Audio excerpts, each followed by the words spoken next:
Hi friends, మనం ఈరోజు Marina mall ముందున్న బీచ్ వ్యూని చూడడానికి వచ్చాము. వెళ్ళే దారి కూడా చాలా బాగుంది. చూస్తూ అలా మాట్లాడుకుంటూ వెళ్దాం పదండి. ఈరోజు నేను వేమన శతకంలో ఒక పద్యాన్ని చదివాను. అది చాలా బాగా అనిపించింది. అది మీకు కూడా షేర్ చేస్తాను. భక్తి అంటే అంకిత భావం. దాని ముందు ఉండవలసింది ఏకాగ్రత. ఏకాగ్రత అనే పునాది పైన ఉండే భక్తి మంచి ఫలితాన్ని ఇస్తుంది. వేమన ఒక శ్లోకంలో రాశారు, చిత్తశుద్ధి లేని శివపూజ లేలరా అని.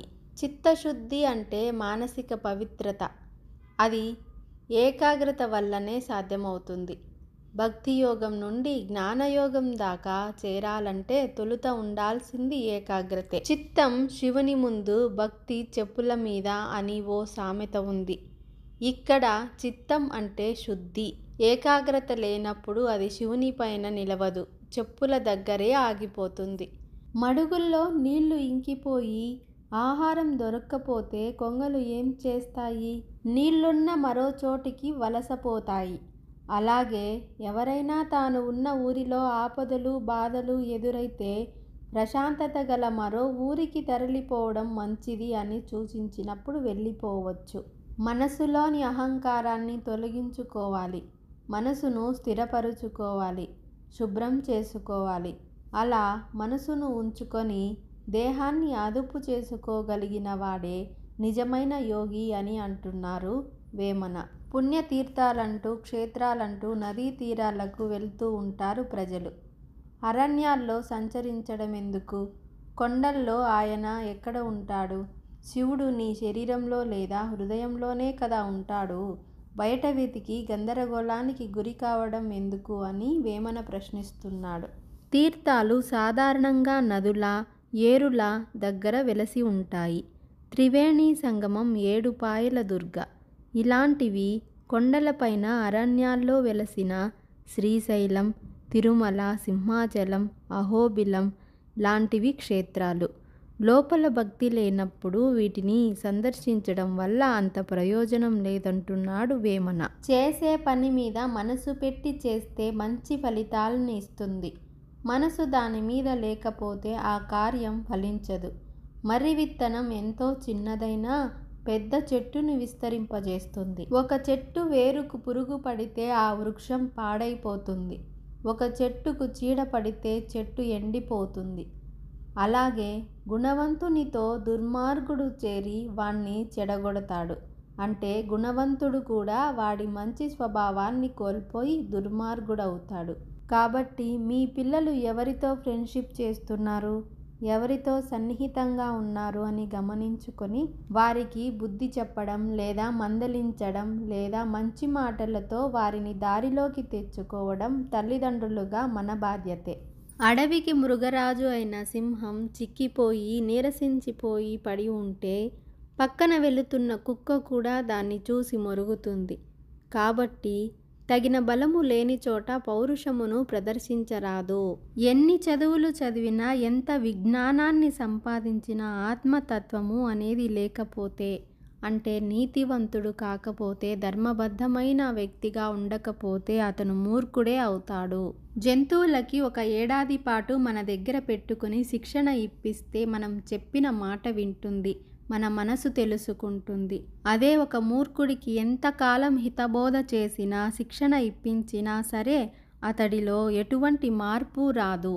భూమిలో సరిగ్గా విత్తనం నాటకపోతే వరి పైరు ఏ విధంగా మంచి ఫలితాలను ఇవ్వదో, అలాగే మనిషి తన ప్రయత్నమును తాను చేయకపోతే ఆ పనికి భగవంతుడు ఏ విధంగా అనుకూలిస్తాడు? ఇదే కర్మ సిద్ధాంతం కూడా చెప్తుంది. నీవు కర్మ చేయాలి, దానికి అనుగుణంగా ఈశ్వరుడు ఫలితం ఇస్తాడు. కర్మ చేయకుండా, అంటే ప్రయత్నం చేయకుండా ఆయన్ని ఫలితం అడిగితే ఎలా ప్రయోజనం కలుగుతుంది? జీవితం అన్నది ఒక పుస్తకం లాంటిది. ప్రతిరోజు కొత్త పాఠం నేర్పుతుంది. కాలం మానవుణ్ణి మలుస్తుంది. అనుభవం బుద్ధిని నేర్పిస్తుంది. కాబట్టి నిన్ను నువ్వు నమ్ముకున్నట్లయితే అదే నీ మొదటి విజయం. మన జీవితం లక్ష్యాలు, కృషి, విజయం వంటి అంశాలపైనే ఉండాలి. కష్టపడి చదివినా, కష్టపడి పని చేసినా విజయం మన సొంతం అవుతుంది. కష్టమే ఉన్నతికి తలుపు. ఆ తలుపులు తట్టడానికి ధైర్యమే తాళమవుతుంది. ప్రతిసారి గెలవలేము, కానీ ఓడిపోయిన ప్రతిసారి మనం నేర్చుకోవచ్చు. నిన్ను నువ్వు నమ్ముకున్నప్పుడే ప్రపంచం నిన్ను గౌరవిస్తుంది. జీవితం అనేది సునాయాసంగా సాగదు, అంటే సులభంగా సాగదు. ప్రతి ఒక్కరి జీవితంలోనూ ఎన్నో పరీక్షలు, ఇబ్బందులు, అవరోధాలు వస్తూనే ఉంటాయి. కానీ అవి మన విజయాన్ని నిర్ధారించలేవు. మన ప్రయత్నమే మన ప్రగతికి పునాది అవుతుంది. అలా అని సగంలోనే మన ప్రయత్నాన్ని వదిలేస్తే కష్టపడి ఇన్ని రోజులు సాధించిన ఫలితం కూడా ఉండదు. ఈ మాట ఎంత సాధారణంగా ఉన్నా అంత గొప్ప సత్యాన్ని చెబుతుంది. మనం ఏ పనిలోనైనా సఫలత సాధించాలి అంటే మొట్టమొదటగా కష్టమే పడాలి. కష్టపడి ప్రయత్నం చేసిన తర్వాత వచ్చిన విజయం అత్యంత స్థిరంగా ఉంటుంది. పట్టుదల, శ్రమ, నీతి, నిజాయితీ, ధైర్యం ఇవే నిజమైన విజయానికి మార్గాలు. ఎంత టాలెంట్ ఉన్నా, ఎంత తెలివి ఉన్నా అది మన ప్రయత్నం లేకుండా వృధానే అవుతుంది. మనం చేసే ప్రతి చిన్న ప్రయత్నం ఒక్కొక్క మెట్టుగా మన లక్ష్యానికి తీసుకెళ్తుంది. ప్రయత్నం చేయడం ఆపడం అంటే మనము ఓటమిని అంగీకరించడమే. నెమ్మదిగా నడిచినా పర్వాలేదు, కానీ ఆగిపోవద్దు. ఇది మనకు ఒక గొప్ప జీవిత సూత్రం. కొందరు త్వరగా ముందుకెళ్తారు, మరికొందరు నిదానంగా వెళతారు, కానీ ఎవరు ఆగిపోరు. ఎవరైతే ఆగిపోతారో వారు ఓటమిని అంగీకరించినట్లు. వారు వెనకబడిపోతారు. ప్రగతి ఒక ప్రయాణం, ప్రతి అడుగు విలువైనదే. పరీక్షలు పడితేనే పరిపక్వత వస్తుంది.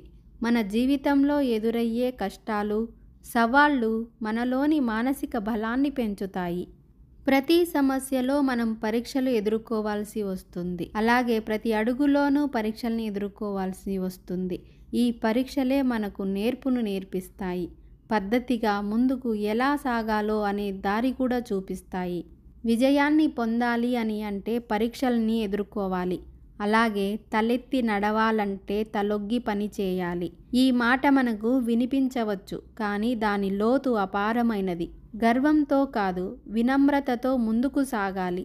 నిస్సహాయత కాదు, నిజమైన శ్రమ, నిజమైన పనితనం మనకు గౌరవాన్ని తెచ్చిపెడుతుంది. నిజంగా తలెత్తి నడవాలంటే తలొగ్గి పని చేయడమే మార్గం. జీవితం చిన్నదైనా అందులోని ప్రయోజనం చాలా గొప్పది.